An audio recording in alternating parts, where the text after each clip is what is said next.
In this expression 1 upon 5 times 25 gives us 5, and then 10 divide 5 gives us only 2, but this answer is not correct, because according to order of operation, first we do parenthesis, then exponent, then multiplication or division, finally addition or subtraction. Remember that in multiplication and division have a equal priority, and we work from left to right. Same applies addition and subtraction. In this expression, one is division and multiplication. So first we do division, finally multiplication, because multiplication and division have equal priority, and we work from left to right. So first left, then right. Now 10 divide 1 upon 5. Here 10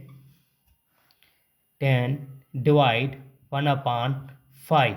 Here we follow KCF rule.